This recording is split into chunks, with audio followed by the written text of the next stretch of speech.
right දැන් මේක පාඩමේ තව පොඩි කොටසක් මේ නම්‍යතාවයයි ඒත් එක්කම අතිරික්තය අතර තියෙන සම්බන්ධය අපිට ඕන වෙන්නේ තුන්වෙනි පාඩමේදී. නමුත් තුන්වෙනි පාඩමට යන්න කලින් මේ කොටස පොඩ්ඩක් ඉගෙනගෙන තියෙන එක මේ පාඩමේදී ගොඩක් වාසි වෙන හින්දා තමයි මෙතෙන්දී අපි පොඩ්ඩක් මේ ගැන සාකච්ඡා කරන්නේ. දැන් මෙතෙන්දී කතා කරන්න පුතේ මේ අතිරික්ත මොන අතිරික්තද? පාරිභෝගික අතිරික්තය සහ නිෂ්පාදන අතිරික්තය කියන මෙන්න මේ කොටස් දෙක අඩු වෙනවා සහ වැඩිවීමක් සිද්ධ වෙනවා. ඒ අඩුවීම වැඩිවීම සිද්ධ වෙන්නේ ඒ භාණ්ඩයට තියෙන ඉල්ලුම් සහ සැපයුම් නම්‍යතාවය මත. එතකොට අපි කියනවා නම්‍යතාවය සහ මේ අතිරික්තයන් අතර ප්‍රතිලෝම සම්බන්ධයක් තියෙනවා කියලා. අන්න ඒක කටපාඩම් කරගත්තාම ඇති. මෙන්න මේ කාරණාව. අතිරික්ත අතර තියෙන්නේ මේ අතිරික්ත සහ නම්‍යතාවය අතර තියෙන්නේ ප්‍රතිලෝම සම්බන්ධයක්. ඒක අදහස ඔළුවේ තියාගත්තා නම් දැන් ඉතින් උත්තර ලියන්න පුළුවන්. එහෙමනම් අපිට තේරෙනවා ඉල්ලුම් සහ සැපයුම් නම්‍යතාව වැඩි වෙන්න අතිරික්තයේ ප්‍රමාණය එන්නම අඩු වෙනවා.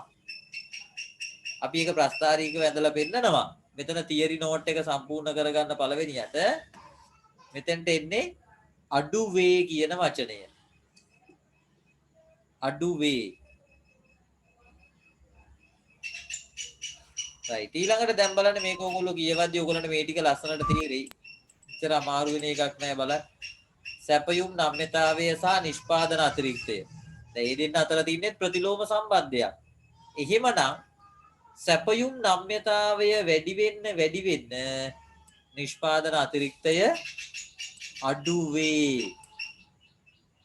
ඒ වගේම අනිත් පැත්තට සැපයුම් නම්‍යතාවය අඩු වෙන්න නිෂ්පාදන අතිරික්තය වැඩි වේ කියලා ඒ හිස්තැන් දෙකත් සම්පූර්ණ කරගන්න. right ඊළඟට ඉල්ලුම් නම්‍යතාවයේ පැත්තට දැන් යන්නේ ඉල්ලුම් වක්‍රයත් එක්ක බලන්නේ දැන් මේ ඉල්ලුම් වක්‍රය දිහා බැලුවාම ඉල්ලුම් නම්‍යතාවයයි පාරිභෝගික අතිරික්තයයි අතර තියෙන්නේ ප්‍රතිලෝම සම්බන්ධයක්. ඉල්ලුම් නම්‍යතාවය වැඩි වෙන්න පාරිභෝගික අතිරික්තය අඩු වේ කියලා මෙතන හිස්තැන පුරව ගන්න. ඉල්ලුම් නම්‍යතාවය අඩු වෙන්න මෙන්න මෙතන වචනේ හදාගන්න. මේකට එන්න ඕනේ පාරිභෝගික අතිරික්තය කියලා. පාරිභෝගික අතිරික්තය කියලා එන්න ඕනේ. හොඳේ. පාරිභෝගික අතිරික්තය වැඩි වේ කියලා එන්න ඕනේ. වැඩි වේ. මෙතන තිබ්බ වචනේ හදාගන්න. ඒක පාරිභෝගික කියලා හැදෙන්න ඕනේ. right දැන් ඒක පොඩ්ඩක් පැහැදිලි කරන්න තමයි මේ වක්‍ර හතරම ඕගොල්ලන්ට දීලා තියෙන්නේ. දැන් බලන්න මේ වක්‍රය දිහා බැලුවාම ඕගොල්ලන්ට පේනවා මේ ඕනනම් ඉතින් ඔයගොල්ලෝ මේ නෝට් එකේ ලියාගන්න මේ වක්‍රය ආසන්නයෙන් ලියාගන්න. මේ තියෙන පූර්ණ නම්‍ය සැපයුම් වක්‍රයක්. පූර්ණ නම්‍ය සැපයුම් වක්‍රයක් කියන්නේ සැපයුම් නම්‍යතාවය ඉතාමත් ඉහළයි. නේද? ඒ කියන්නේ සැපයුම් නම්‍යතාවයේ උපරිමයටම ගිහිල්ලා. අපි අනන්තය කියලානේ කියන්නේ. දැන් සැපයුම් නම්‍යතාවයේ උපරිම අගයට ගිහිල්ලා කියන්නේ සැපයුම් නම්‍යතාවයේ වැඩි. දැන් බලන්න මෙතන නිෂ්පාදන අතිරික්තය කොච්චරද කියලා.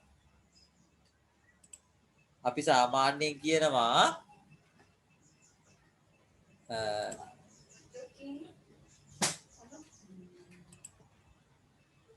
මෙන්න තියෙනවා සමතුලිතය බිහි වෙන තැන. එතකොට මේ සමතුලිත මිලට ඉහළින් පිහිටන ප්‍රදේශයේ නිරූපණය වෙන්නේ මේ තියෙන්නේ පාරිභෝගික අතිරික්තය. සමතුලිත මිලත් D වක්‍රයත් අතර ප්‍රදේශයේ නිරූපණය වෙන්නේ පාරිභෝගික අතිරික්තය. දැන් බලන්නකෝ නිෂ්පාදන අතිරික්තය කෝ. නිෂ්පාදන අතිරික්තය හොයන්නේ කොහොමද? සමතුලිත මිලයි S වක්‍රයයි අතර ગેප් එක. මේ තියෙන්නේ සමතුලිත මිල. මෙතනම තමයි S වක්‍රයක් තියෙන්නේ.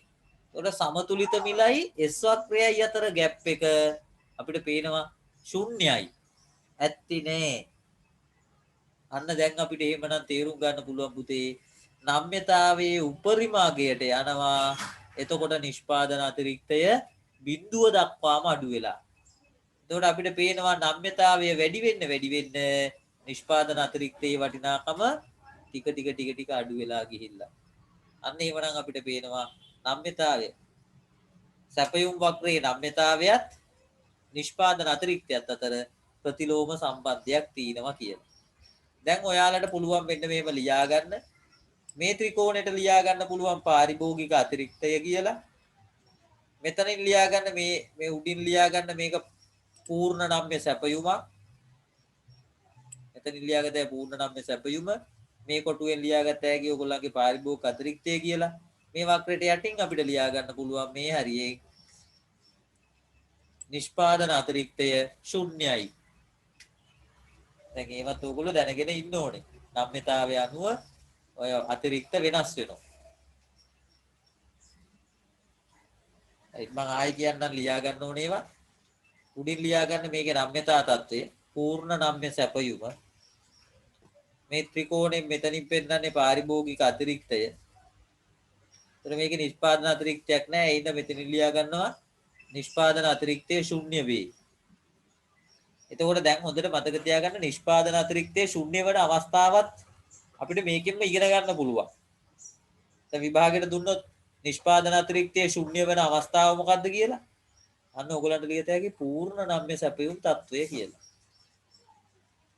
රයිට්. තව මම පොඩි කොටසක් පෙන්නන්නම්. මම මේ දැන් පාට කරන කොටස බලන්න. මේ කොටසින් පෙන්නන්නේ මොකද්ද? මේ තමයි පාරිභෝගිකයා වියදම් කරන ප්‍රමාණය. එහෙම නැත්නම් නිෂ්පාදකයට ලැබෙන ආදායම් ප්‍රමාණය. ඒක කොහොමද අපි එහෙම කියන්නේ? අපිට පේනවා මෙතන තියෙන්නේ සමතුලිත මිල, මෙතන තියෙන්නේ සමතුලිත ප්‍රමාණය. ඒ කියන්නේ මෙන්න මේ මිල යටතේ මෙච්චර ප්‍රමාණයක් මිලදී ගන්න. උදාහරණයක් විදිහට අපි කියමු සමතුලිත මිල 10යි. සමතුලිත ප්‍රමාණය 20යි. ඒ කියන්නේ රුපියල් 10 ගානේ ඒකක 20ක් විකුණනවා සහ අනිත් පැත්තෙන් ඒක මිලදී ගන්නවා. දැන් රුපියල් 10 ගානේ ඒකක 20ක් වික්කහම නිෂ්පාදකයට ලැබෙන ආදායම 200යි. මේ 10 වැඩි කිරීම 20 නේ ගත්තේ. ඒ කියන්නේ මේ හතරස් කොටුව තමයි අපි අරගෙන තියෙන්නේ. ඒත් ඒ නිසා අපිට කියත හැකි මේ කොටුවෙන් පෙන්නන්නේ නිෂ්පාදකයාගේ ආදායම. අනිත් පැත්තට දැන් පාරිභෝගිකයා රුපියල් 10 ගානේ ඒකක 20ක් ගන්නවා. ඒතර 10 ඒව 20ක් 200යි. පාරිභෝගිකයාගේ වියදම වෙන්නේ 200යි. අපි ඕක කතා කරා මේ පාඩමේ මැදදී පාරිභෝගිකයාගේ පැහැදමයි ව්‍යාපාරිකයාගේ ආදායමයි දෙකම සමානයි කියලා. නේද? දැන් එහෙමනම් මේ කොටසෙන් පෙන්නන්නේ පාරිභෝගිකයා වියදම් කරන සැබෑ මුදල, එහෙම නැත්නම් නිෂ්පාදකයාගේ සැබෑ ආදායම. මේ ත්‍රිකෝණයෙන් පෙන්නන්නේ පාරිභෝගික අතිරික්තය. ඒ කියන්නේ නිෂ්පාදන අතිරික්තයක් ඇත්තේ නැහැ කියන එක අපිට ඔප්පු වෙනවා. රයිට්. අපි යමු දෙවනි ප්‍රස්තාරයට. බලන්න දෙවනි ප්‍රස්තාරයෙන් ඕගොල්ලන්ට පෙන්නන්නේ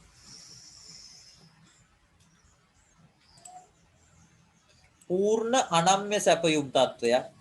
මේ බලන්න සැපයුම් ප්‍රමාණය නොවෙනස්ව පවතිනවා. දී වක්‍ර දිහා බැලුවාම පේනවා සියලුම මිලයන් වලදී සැපයුම් ප්‍රමාණය වෙනස් වෙන්නේ නැහැ. එහෙනම් මේකට අපි කියන්නේ පූර්ණ අනම්‍ය සැපයුම කියලා. දැන් මේ අවස්ථාවේ බලන්න පුතා පාරිභෝගික අතිරික්තය. දැන් මේ මුලින්ම සමතුලිතය මාක් කරගන්න පුළුවන් අපිට නේද? මේ තියෙන්නේ සමතුලිත මිල. මෙතන තියෙනවා සමතුලිත ප්‍රමාණය. දැන් එතකොට මේ සමතුලිත මිලට ඉහළින් පිහිටන ත්‍රිකෝණයේ වර්ගඵලය තමයි පාරිභෝගික අතිරික්තය වෙන්නේ. එhmenan අපිට පුළුවන් මෙන්න මේ කොටස පාරිභෝගික අතිරික්තය කියලා ගන්න.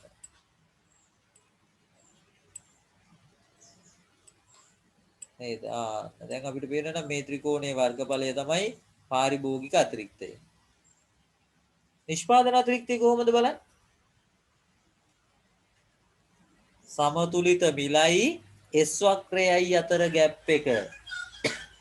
දැන් බලන්න මෙතන සමතුලිත මිල දිනවා මෙන්න S වක්‍රය.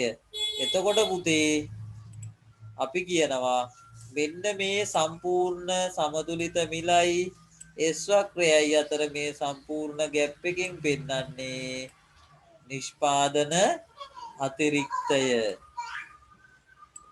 මෙන්න බලන්න. මේ සම්පූර්ණ ප්‍රදේශයෙන් පෙන්නන්නේ දැන් ඒ සමතුලිත මිලයි S වක්‍රය අතර ગેප් එකනේ පෙන්නන්නේ. ඒ සමතුලිත මිලයි S වක්‍රය අතර ગેප් එකෙන් අපිට පේන්නේ නිෂ්පාදන අතිරික්තය. එහෙනම් ඕගොල්ලන්ට පුළුවන් මෙතනම ලියා ගන්න, මේ කොටුවේම ලියා ගන්න. මේ තියෙන නිෂ්පාදන අතිරික්තය. ඒ වගේම ඕගොල්ලෝ බලන්න. මේ තමයි පුතේ නිෂ්පාදකයට ලබා ගන්න පුළුවන් උපරිම නිෂ්පාදන අතිරික්තය. එතකොට නිෂ්පාදන අතිරික්තයේ ඉහළම අගය ලබාගෙන තිනවා. බලන්නකො සැපියුම් තත්ත්වයේ නම්‍යතාවය. සැපියුම් නම්‍යතාවය පූර්ණ නම්‍යයි. ඒ කියන්නේ පොඩ්ඩක්වත් නම්‍ය නෑ. නම්‍යතාවය ඉතාමත් අඩුයි. පරිසම් ගන්න.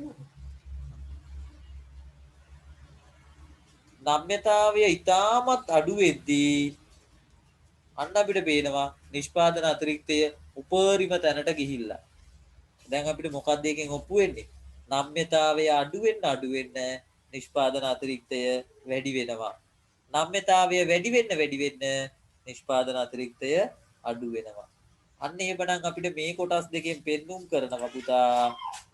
සැපයුම් නම්‍යතාවය සහ නිෂ්පාදන අතිරික්තය අතර ප්‍රතිලෝම සම්බන්ධයක් තියෙනවා කියලා. right. මේ විදිහට ඒවා සටහන් කරගන්න.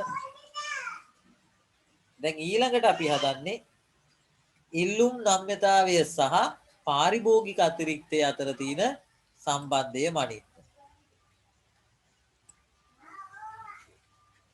right. දැන් බලමු එමනම් ඉල්ලුම් වක්‍රය සහ නැත්නම් ඉල්ලුම් නම්‍යතාවය සහ පාරිභෝගික අතිරික්තය අතර තියෙන සම්බන්ධය.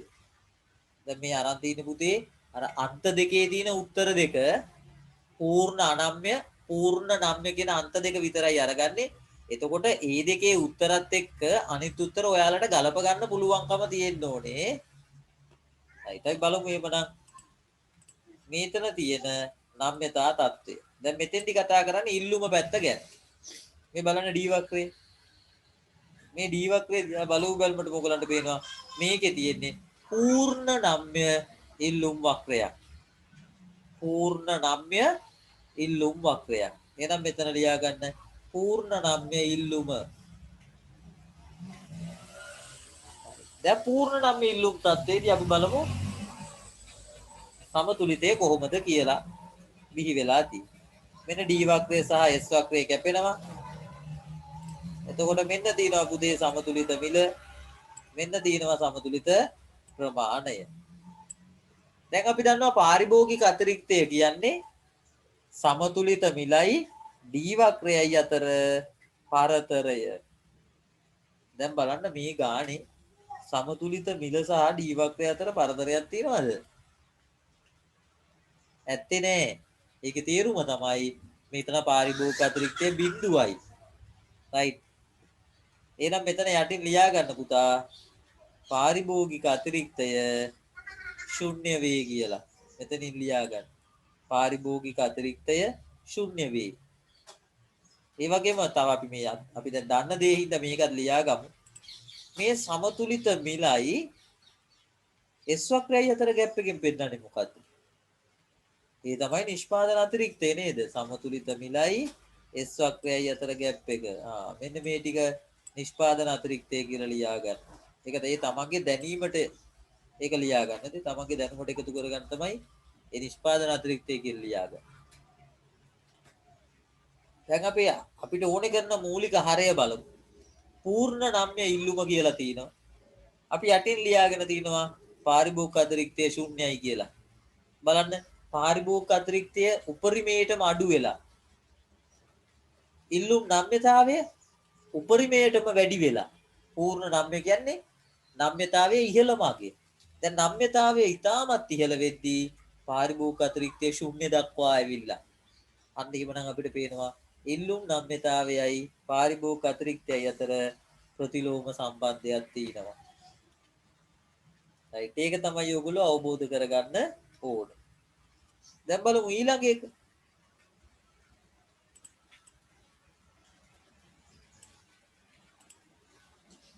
දැන් මෙන්න මේ தত্ত্বය අපිට බැලුවාම පේනවා මේකෙන් නිරූපණය කරන්න පුතේ D වක්‍රය දිහා බලන්න අපිට පේනවා මේ ඇවිල්ලා පූර්ණ අනම්‍ය ඉල්ලුම් වක්‍රයක් නේද?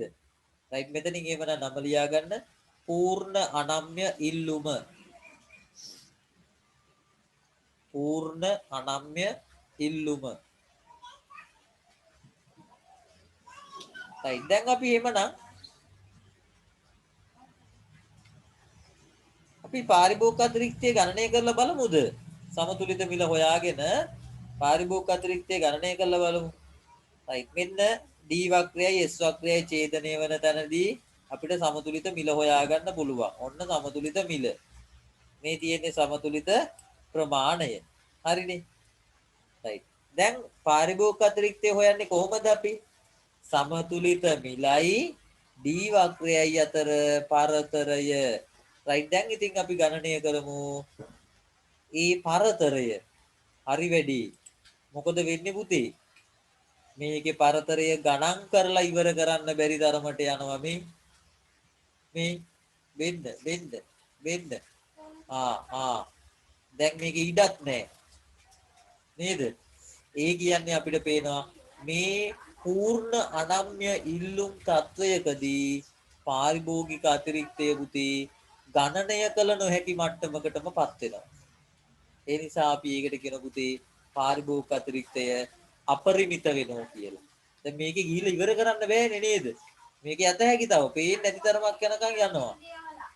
අන්න එහෙමනම් අපි කියනවා පුතේ පූර්ණ අනම්‍ය ඉල්ලුම් තත්වයකදී පාරිභෝගික අතිරික්තය අපරිමිත වෙනවා කියලා. එතකොට ඕගොල්ලෝ නිකන් පොඩි දල සටහනක් විදියට මේව දාගන්න. මේ තමයි පාරිභෝගික අතිරික්තය කියලා දාගන්න. හැබැයි ඉතින් ඒකේ නිමක් නැහැ, ඉවරයක් නැහැ. නේද? ලියුවට කමක් නැහැ. මෙතන යටින් ලියා ගන්න. ඊටමත් වැදගත් මේ කාරණාව. මෙතන යටින් ලියා ගන්න. පාරිභෝගික අතිරික්තය අපරිමිත වේ. පාරිභෝගික අතිරික්තය අපරිමිත වේ.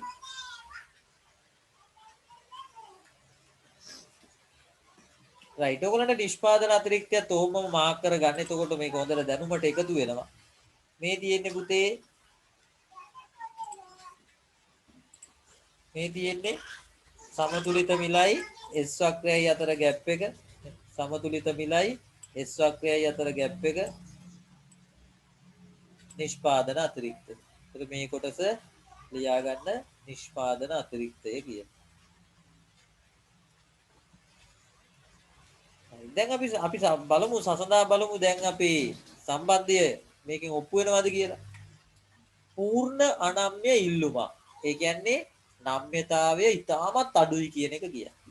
පූර්ණ අනම්‍ය. නම්‍ය නැහැ චුට්ටක්වත් කියලා කියන්නේ. නම්‍යතාවය ඉතාමත් අඩුයිලු. නම්‍යතාවය ඉතාමත් අඩු වෙනකොට පාරිභෝගික අතිරික්තෙට මොකද වෙලා තියෙන්නේ? අපරිමිත වෙලා. අන්න බලන්න නම්‍යතාවය සහ පාරිභෝගික අතිරික්තය අතර ප්‍රතිලෝම සම්බන්ධයක් අපිට දැන් පේනවා. ඒත් ඉතින් ඔන්න ඔය කාරණා ටික තමයි අපි මේ නම්‍යතාවය සහ අතිරික්ත අතර සම්බන්ධය කියලා උගන්වන්නේ. right. එහෙමනම් අපි ඊළඟ මාතෘකාවට යමු. මේකත් පොඩි අලුත් මාතෘකාවක්. වෙළඳපොළ සමතුලිතයේදී පුතේ ආර්ථික කාර්යක්ෂමතාවය බිහි වෙනවලු. ඒක හරියටම හරි. ඒ වගේම හොඳට මතක තියාගන්න වෙළඳපොළ සමතුලිතයේදී මේක අතිශය වැදගත් මේක highlight කරගන්න. වෙළඳපළක් සමතුලිත තත්ත්වයටපත් වෙනකොට පාරිභෝගික හා නිෂ්පාදන අතිරික්තයන් ඒකේ උපරිම අගයට පැමිණෙනවා. වෙළඳපළක් සමතුලිත තත්ත්වයේ පවතිනකොට පාරිභෝගික හා නිෂ්පාදන අතිරික්ත එහි උපරිම අගය ලබා ගන්නවා කියලා කියනවා. ඒකේ තේරුම තමයි ආර්ථික අතිරික්තයත් එහි උපරිම අගය ලබා ගන්නවා කියන එක. ඔය කාරණාව හොඳට මතක තියාගන්න. ඊළඟට මතක තියාගන්න ඕනේ වෙන්නේ මේ මාතෘකාව. වෙළඳපළ සමතුලිතයේදී ආර්ථික කාර්යක්ෂමතාවයක් බිහි වෙනවා. දැන් ඔයාලට මේ ආර්ථික කාර්යක්ෂමතාවය කියන එකෙන් අදහස් කරන්නේ පුතේ අර පළවෙනි පාඩමේ නිෂ්පාදන හැකියා මායිම් වක්‍රයේදී අපි කතා කරා ආර්ථික කාර්යක්ෂමතාවය කියලා මාතෘකාවක්. නේද? අපි අර දෙකට කැඩුවේ මතකද? නිෂ්පාදනයේ කාර්යක්ෂමතාවය, සම්පත් බෙදාවෙන් කිරීමේ කාර්යක්ෂමතාවය කියලා කතා කරේ. නේද? වක්‍රයේ මත ඩොටක් තියලා අපි කිව්වේ අන්න ආර්ථික කාර්යක්ෂමතාවය පෙන්නනවා කියලා. අන්න ඒක තමයි මෙතනදිත් දැන් කතා කරන්නේ. අපි දන්නවා සම්පත් බෙදාවෙන් කිරීමේ කාර්යක්ෂමතාවය ඉෂ්ට වෙන්න නම් MC සමානයි MB විය යුතුමයි. මතකද ඒ කොන්දේසිය? ආන්තික පිරිවැය ආන්තික ප්‍රතිලාභයට සමාන වෙන්න ඕනේ. MC සමානයි MB වෙන්න ඕනේ. එතකොට සම්පත් බෙදාවෙන් කිරීමේ කාර්යක්ෂමතාවය ඉෂ්ට වෙනවා. ඒ වගේම අපි පළවෙනි පාඩමේදී කිව්වා සම්පත් බෙදාවෙන් කිරීමේ කාර්යක්ෂමතාවය ඉෂ්ට වෙනවා නම් අනිවාර්යයෙන්ම ආර්ථික කාර්යක්ෂමතාවයත් ඉෂ්ට වෙනවාමයි කියලා. ඒ හින්දා සම්පත් බෙදාවෙන් කිරීමේ කාර්යක්ෂමතාවය ඉෂ්ට වෙනවා කියපු ඕනම තැනකදී පුතේ ආර්ථික කාර්යක්ෂමතාවය ඉෂ්ට වෙනවා කියන එක නිකම්ම අපිට ලැබෙන පිළිතුරක්. ඒ හින්දා තමයි මෙතන ආර්ථික කාර්යක්ෂමතාවය කියලා අපි සාකච්ඡා කරන්නේ. හොඳේ. රයිට් අපි බලමු මේ කොහොමද දෙවනි පාඩමේ ආන්තික MBMC කියන වචනේ එන්නේ. ආන්තික පිරිවැය ආන්තික ප්‍රතිලාභ එන්නේ කොහොමද කියලා බලමු. මේ බලන්න මෙන්න මේ වාක්‍ය පොඩ්ඩක් කියවන්න. ඉල්ලුම් වක්‍රය මගින් පෙන්눔 කරන්නේ අදාළ ඉල්ලුම් ප්‍රමාණයන්හිදී පාරිභෝගිකයා ගෙවන්න කැමති උපරිම මිල තමයිලු පෙන්눔 කරන්නේ. මතක තියාගන්න. ඒ උපරිම මිල එන්නේ පුතේ පාරිභෝගිකයා ඒ වෙලාවේදී ලබන ආන්තික ප්‍රතිලාභය මත. අපි නිකම් මෙහෙම හිතමු. යම්කිසි පුජ්‍යලයක් ඒකක දෙකක් ඉල්ලුම් කරනවා රුපියල් 10 ගානේ. ඒකක දෙකක් ඉල්ලනවා රුපියල් 10 ගානේ. ඒකෙන් අදහස් වෙන්නේ මොකද්ද දන්නවද? එයා ඒ අදාළ ඒකක දෙක පරිභෝජනය කරනකොට එයාට ලැබෙන ප්‍රතිලාභය රුපියල් 10ක් වෙනවා කියන එක. ඕක හොඳටම ඕගොල්ලන්ට අවබෝධ වෙනවා මෙන්න මෙහෙම කතා කරනකොට. නිකන් හිතන්න ඕගොල්ලෝ යම්කිසි භාණ්ඩයකින් එක ඒකකයක් පරිභෝජනය කරනකොටද වඩා කැමති? ඒකෙන් ඒකක දෙකක් පරිභෝජනය කරනකොටද ආසාව වැඩි? ඒකක තුනක් පරිභෝජනය කරනකොටද ආසාව වැඩි? ඒකක 100ක් 200ක් පාවිච්චි කරනකොටද ආසාව වැඩි කියලා අපි බැලුවොත්.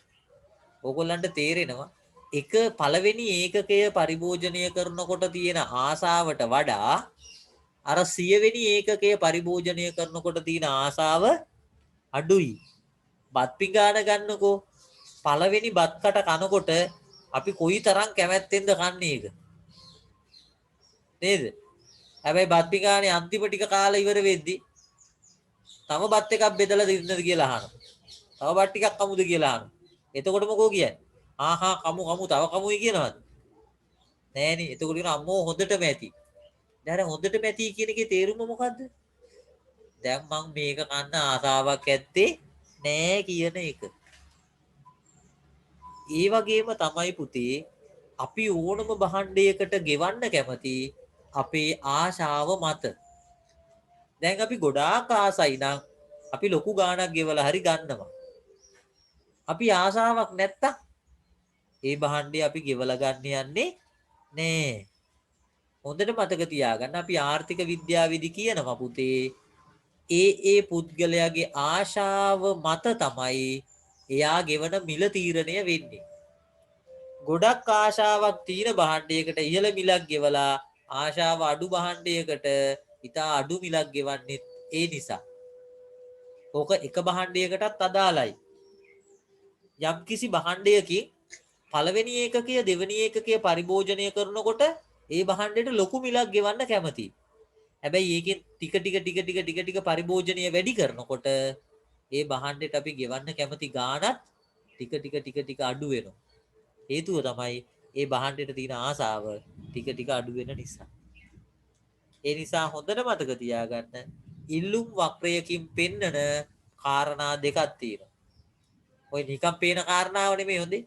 මිල ඒ මිලේදී ඉල්ලන ප්‍රමාණය කියන එක නෙමෙයි මේ කියන්නේ. ඉල්ලුම් වක්‍රයක් දිගේ පෙන්වන්නේ පුතේ ඒ ප්‍රමාණය මිලදී ගන්න පාරිභෝගිකයා ගෙවන්න කැමති උපරිම මිලයන් ටික තමයි ඉල්ලුම් වක්‍රය දිගේ පේන්නේ. අනිත් පැත්තට අපි ඒක කියනවා ඉල්ලුම් වක්‍රය දිගේ පෙන්눔 කරන්නේ පුතේ ඒ භාණ්ඩ ප්‍රමාණය පරිභෝජනය කරනකොට පාරිභෝගිකයා ලබන ප්‍රතිලාභය. ඒ කියන්නේ යාගේ ආසාව කොච්චරද කියන එක. ඒ හින්දා තමයි පුතේ එක ඒකකයක් රුපියල් 100ට ඉල්ලනකොට දෙවනි ඒකකයේ රුපියල් 90කට විතර ඉල්ලන්නේ. තුන්වෙනි ඒකකයේ 80කට විතර ඉල්ලන්නේ ඒකයි. තමන් ඒ භාණ්ඩයෙන් පරිභෝජනය කරන්න ඒ භාණ්ඩයට තියෙන ආසාව අඩු වෙනවා. ඒ නිසා ඒකට ගෙවන්න කැමති ගාණත් ටික අඩු කරනවා. ඒ නිසා තමයි ඉල්ලුම් වක්‍රය පහළට බෑවුම් වෙන්නේ. ඒක හොඳට මතක තියාගන්න. right ඊළඟට සැපයුම් වක්‍රය ගත්තොත් සැපයුම් වක්‍රයේ අනිත් පැත්ත. දැන් ඉල්ලුම් වක්‍රෙදි පෙන්වන්නේ පුතේ පාරිභෝගිකයා ගෙවන්න කැමති උපරිම මිලයන්. සැපයුම් වක්‍රෙ පෙන්වන්නේ මොකද්ද? සැපයුම් කරු විසින් බලාපොරොත්තු වෙන අවම මිලයන්. අන්න ඒක හොඳට මතක තියාගන්න. ඉල්ලුම් වක්‍රයෙන් පෙන්눔 කරන්නේ පාරිභෝගිකයා ගෙවන්න කැමති උපරිම මිලයන්. සැපයුම් වක්‍රයෙන් පෙන්වන්නේ සැපයුම් කරු විසින් බලාපොරොත්තු වෙන අවම මිලයන්. ඒ කියන්නේ අඩුම ගානේ ඒ මිලවත් ලැබිය යුතුයි කියලා කියනවා. එයා මේ මිල හදාගන්නේ කොහොමද? දැන් අපි දන්නවා සැපයුම් නීතිය නේද? වැඩිවන ආවස්තික පිරිවැය කියලා එකක් තිබ්බේ. සැපයුම් නීතියට හේතුවක් තමයි වැඩිවන ආවස්තික පිරිවැය. ඒකම අපි කියනවා වැඩිවන ආන්තික පිරිවැය කියලා. ඒතර පාරිභෝගිකයා ඒ භාණ්ඩය හදන්න දරන අතිරේක වියදමට තමයි අපි කියන්නේ ආන්තික පිරිවැය කියලා. එතකොට එයා පළවෙනි ඒකකය සඳහා රුපියල් 20ක ආන්තික පිරිවැයක් දරනවා නම් අවම වශයෙන් එයා ඒක විකුණලත් රුපියල් 20ක් බලාපොරොත්තු වෙනවා. දෙවනි ඒකකය හදනකොට එයාට රුපියල් 30ක ආන්තික පිරිවැයක් යනවා නම් දැන් එයා ඒ තුන්වෙනි ඒකකය විකුණන්න කැමති වෙන්නේ රුපියල් 30 ගන්න. අඩුම 30 නේද? 30ක වියදමක් එයාට ගියා. ඒ නිසා එයා අඩුම ගානේ රුපියල් 30කටවත් මේක විකුණන්න බලාපොරොත්තු වෙනවා. ඒ නිසා තමයි පුතේ අපි කියන්නේ අවම මිලයන් දීන්නේ කියලා. අන්න එතකොට අපිට පේනවා එහෙමනම් සැපයුම් වක්‍රයේ දිගේ පෙන්නන කාරණා දෙකක් තියෙනවා. එකක් තමයි සැපයුම් වක්‍රයේ දිගේ පෙන්වන්නේ අවම මිලයන්. දෙවැනි එක තමයි සැපයුම් වක්‍රයේ දිගේ පෙන්වන්නේ ඒ නිෂ්පාදකයාගේ ආන්තික පිරිවැය. එහෙමනම් අපි ඔය සාමාන්‍යයෙන් අඳින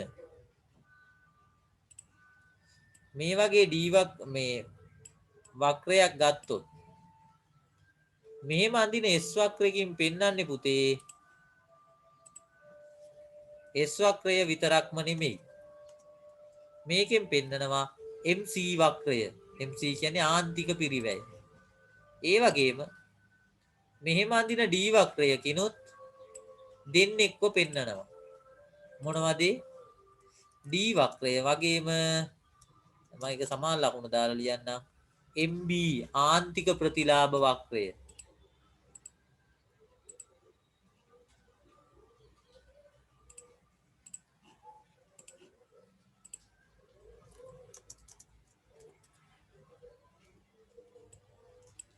ඔන්න ඔය විදිහට S වක්‍රය D වක්‍රය D වක්‍රයෙන් පෙන්නන්නේ MB වක්‍රය S වක්‍රයෙන් පෙන්නන්නේ MC වක්‍රය.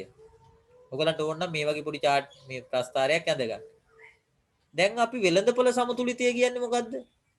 D වක්‍රය සහ S වක්‍රය ඡේදනය වෙන තැන. නේද? එන්න මෙතන තමයි සමතුලිතය කියන්නේ. එතකොට දැන් දෙවෙනි පාඩමේදී අපි කියනවා මෙතන තමයි සමතුලිතය තීරණය වෙන්නේ කියලා. පළවෙනි පාඩමේදී මොකද්ද කියන්නේ? MC වක්‍රය MB වක්‍රය ඡේදනය කරන්නේ මෙතනදී. එහෙනම් මෙන්න මේ MC MB සමාන වන තැනට අදාළව තමයි අපි දැන් සමතුලිත ප්‍රමාණය තීරණය වෙලා තියෙන්නේ. ඒ කියන්නේ දැන් ආර්ථිකයේ නිෂ්පාදනය වෙන්නේ මෙන්න මෙතන තියෙන ප්‍රමාණය.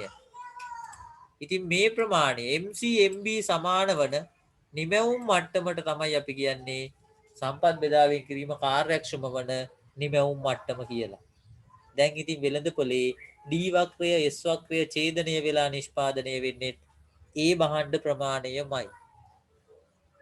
ඉතින් වෙළඳපොළ සමතුලිතෙදී හදන ප්‍රමාණයම නම් සම්පත් බෙදාවෙන් කිරීමේ කාර්යක්ෂමතාවය නිරූපණය කරන්නේ එhmenan එතනදී ආර්ථික කාර්යක්ෂමතාවයත් ඉෂ්ට වෙනවා.